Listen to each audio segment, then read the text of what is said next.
Hopefully everybody had a Merry Christmas. Back to regular work grind. Trying to bring in the new year. Into this weekend, and we're doing the awards this week. I'm gonna leave the link to the Boxing Clinic Facebook page. Like that page and check it all week for new award voting for the fans. So you can just place your vote in the comment each day this week. I already posted the Boxing Trainer of the Year award. Got a few contestants, and then you can put your own person in if you don't see them up there.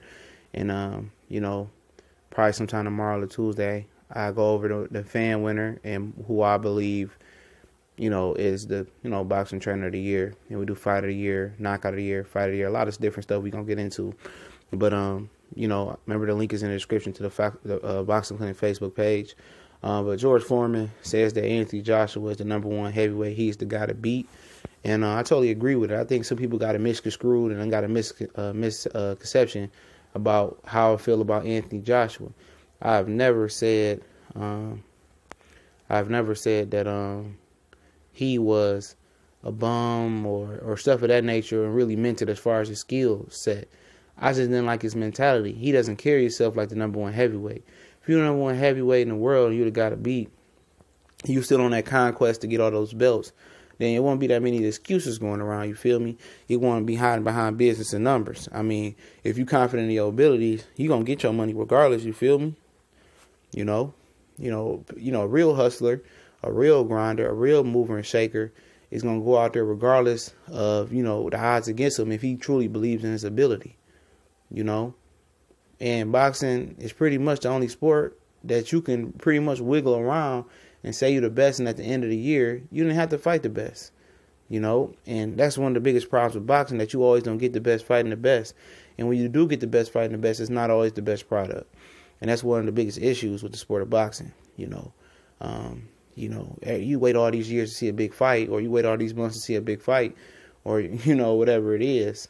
And you get to the point where it's built up to the point that it can never live up to the hype. And that's what I don't want to happen with Anthony Joshua and Deontay Wilder. As sure thing as it is, waiting it out. Deontay Wilder can get knocked out at any second. It's the heavyweight division, and so can Anthony Joshua. So why is he playing with the church's money? I understand. Go get your money versus Joseph Parker. I have no issue with that. But George Foreman's right. He's the guy to beat, but he doesn't carry himself like the guy to beat. He doesn't think like he's the guy to beat. He doesn't have the persona of a real heavyweight champion, a real suave heavyweight champion. He has the mentality of a guy that's still on the come up. He still has the mentality of a guy who's still on the hunt for his first world title. He don't even have that hunger. He has the mentality like, I need a tune up or two. I'm almost there, but I'm not ready yet. He doesn't have the mentality of Earl Spence 15-0 or 12-0. I want to fight the best. That's not Anthony Joshua. He has the mentality of the opposite. He's still not sure and really have a lot of self-belief yet. I don't think he believes he can really climb the mountain with the most resistance or the medium resistance. He wants the least amount of resistance moving up. He wants somebody to expose Deontay Wilder. He wants Deontay Wilder to get older and go through some wars or, or whatever it may happen, or get the belt to an easier opponent. He don't want Deontay Wilder at his pinnacle, at his peak, because he feels that he's not at his peak or pinnacle. But that doesn't mean that even not at your peak or pinnacle right now, that you can't beat that guy. A lot of people believe Anthony Joshua can watch Deontay Wilder, and I believe he can edge him as well. But people say, oh, you a Wilder, the Wilder Clinic and stuff like that, but they have selective hearing. They don't understand me, hear what I'm saying. It's not that I want to bash Anthony Joshua and die his skill level. I just say he doesn't carry himself. He don't want to fight the best. He don't want to be the best right now. Like Chris Eubanks Jr. told Roy Jones, he said, I was just happy being amongst the best. And when he's amongst the best right now, he's making $20 million.